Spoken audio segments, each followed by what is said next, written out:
On a la chance aujourd'hui d'accueillir Yvan Gastaut, du coup, qui est historien du sport, pour nous parler du thème de l'Algérie vis-à-vis du thème du football, savoir quelle a été l'importance dans le conflit géopolitique, quelle a été l'importance du coup de l'Algérie, qu'est-ce que ça a amené dans l'histoire, les conséquences de ce conflit-là, jusqu'à arriver bien évidemment au point d'orgue et ce match en 2001 entre la France et l'Algérie. Bonjour Yvan Gastaut. Bonjour.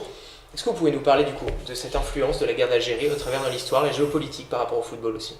Alors la guerre d'Algérie, c'est un événement politique qui a eu une forte importance sur la diplomatie française et européenne et mondiale, parce que la France est attirée les foudres d'un certain nombre de nations, et d'une certaine manière, c'est un conflit qui compte encore beaucoup aujourd'hui, y compris d'ailleurs dans le football, où en fait beaucoup de jeunes générations font encore référence, tout en étant supporters de l'équipe d'Algérie, à cette guerre.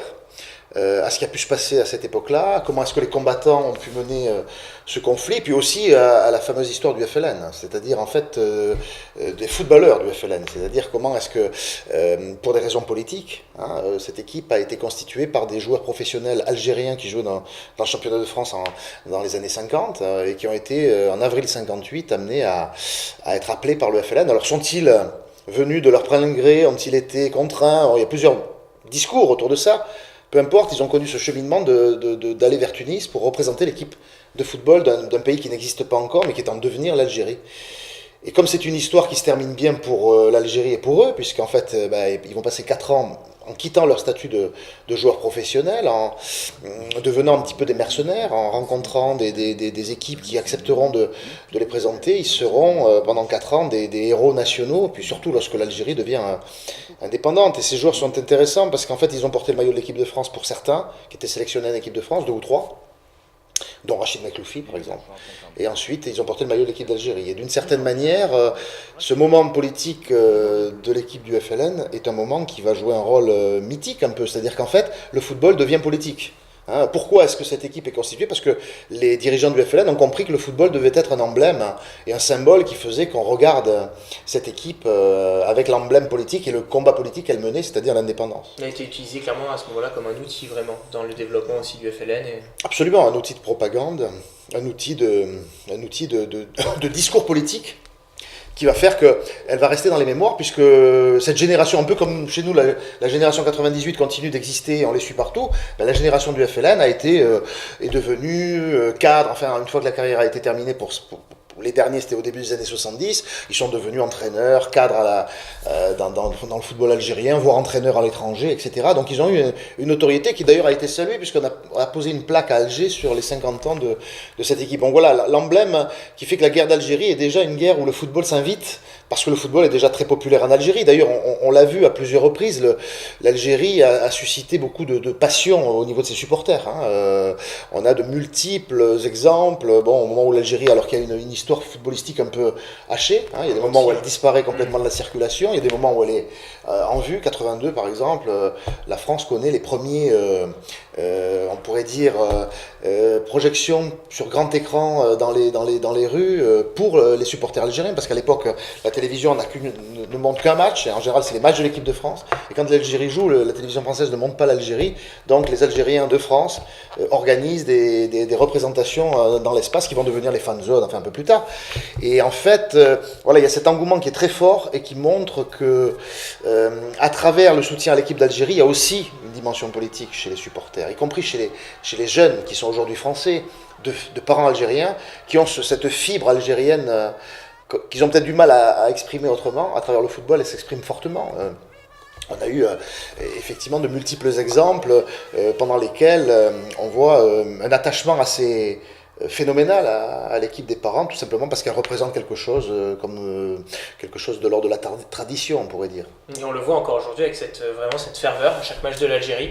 On se croirait presque en Algérie, c'est vrai, au moment des matchs de la sélection algérienne. Beaucoup de ferveur dans les rues, beaucoup d'enthousiasme autour de cette sélection. On en arrive aussi à parler de ce match en 2001, forcément, qui fait énormément parler, de cet événement, cette Marseillaise sifflée. Est-ce que c'était prévisible, plus ou moins, ce qui arrivait entre la France et l'Algérie et cet événement-là en 2001? Alors pour les organisateurs, c'était absolument pas prévisible. On peut voir que tout a été organisé, au contraire, pour que ce match soit une fête politique, et la fête de la réconciliation historique. Donc, tous ceux qui ont été les acteurs de l'organisation de ce match, en particulier le ministère des Sports, Marie-Georges Buffet, ministre communiste du gouvernement Jospin à l'époque, avait préparé l'année d'Algérie en 2003 en essayant d'organiser ce match, bec et ongle, en voulant le maintenir, malgré les attentats du 11 septembre, quelques semaines avant le match. Et en fait, non, rien n'était prévisible pour les organisateurs du match. Peut-être tout était prévisible pour si on analyse ça à l'aune de l'histoire.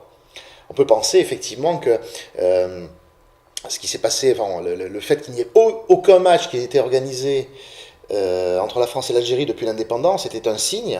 Bon, le hasard du calendrier n'a pas voulu qu'il y ait des matchs officiels, ça aurait pu être le cas en 82, ça aurait pu être le cas à d'autres moments, ça n'a pas été le cas. Donc finalement, on organise un match amical qui n'était pas obligatoire, à des fins politiques, et puis finalement ce match va se dérouler de manière tout à fait surprenante à plusieurs égards. Et à ce titre-là, donc voilà, l'analyse historique peut dire que c'était prévisible, mais sur le moment, rien n'était prévu. Il y aura clairement un avant et un après ce match-là. Oui. Aujourd'hui, quelles sont les suites de ce match-là? Quelles sont les conséquences dans l'histoire de ce match-là? Bon, c'est un match qui reste exceptionnel parce que c'est le seul match de l'équipe de France qui n'a pas été à son terme. Par exemple, c'est le seul match entre la France et l'Algérie à ce jour. Et on le rappelle, il a été interrompu du coup suite à un envahissement du terrain de la part des supporters algériens. Voilà, alors, envahissement du terrain, donc ça c'est un incident. Il y en a eu un autre, c'est effectivement, comme vous l'avez dit, la Marseillaise sifflée, ceux qu'on n'attendait pas, effectivement. Jacques Chirac hors de lui, d'autres situations assez phénoménales au niveau des joueurs qui étaient inquiets de ce qui s'est passé. Enfin bon, il y a eu beaucoup de choses qui, pour au final, aboutir à pas grand-chose sur le terrain. Il n'y a pas eu de blessés, bon, c'était finalement un non-événement devenu un événement. Alors les conséquences, effectivement, c'est que ça a crispé. Ce match qui était vu comme une fête a été vu au contraire comme une fête gâchée, comme finalement le fait qu'on puisse jamais rencontrer l'Algérie. Donc le discours qui était prévu, ça a été le discours inverse qui est sorti.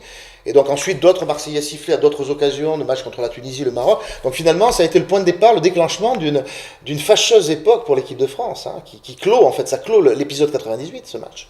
Et ça ouvre vers l'épisode moins glorieux. Bon, il y a eu un pic en 2006, où la France a atteint la finale, finalement malheureusement perdue, mais au final, c'est cette décennie qui va suivre, c'est la décennie des racailles, en fait, pour l'aller vite, hein, la décennie de ceux qui ne respectent pas la France, et ce discours des joueurs qui représentent finalement une France qui ne gagne plus, malgré un talent certain, qui n'arrive plus à s'entendre, qui n'arrive plus à représenter le pays, une sorte de discrédit, c'est quelque chose qui va finalement amener la France au bas de son image vis-à-vis de son public. Il faudra ensuite remonter la pente et reconstruire. On a touché le fond en 2010, mais on peut penser que ce qui se passe en 2010 à Naïsna est un peu déjà préconçu dans le regard qu'on a en 2001.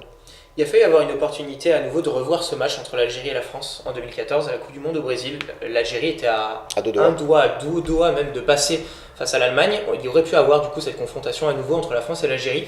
Si ce match-là venait aujourd'hui à avoir lieu de nouveau, que ce soit pour un match amical ou une compétition officielle, à quoi on peut s'attendre aujourd'hui?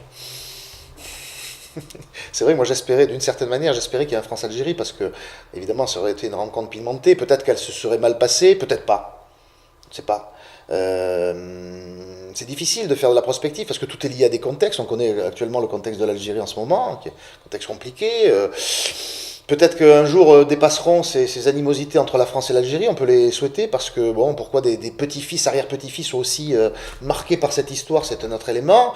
Il y aurait sans doute une angoisse, il y aurait sans doute une peur, il y aurait sans doute une mobilisation des autorités, surtout si ça se faisait dans un match à enjeu, parce qu'un match amical c'est une chose, mais un quart de finale de Coupe du Monde c'est autre chose.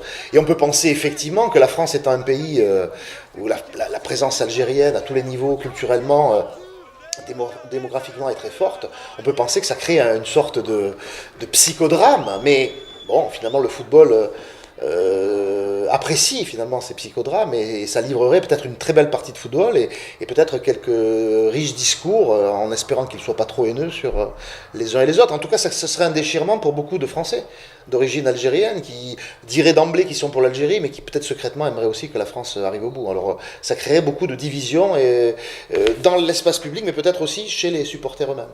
Et c'est sûrement une page importante qui se retournera à ce moment-là dans l'histoire de la géopolitique liée aussi au monde du football. Merci Yvan Gaston. Merci beaucoup.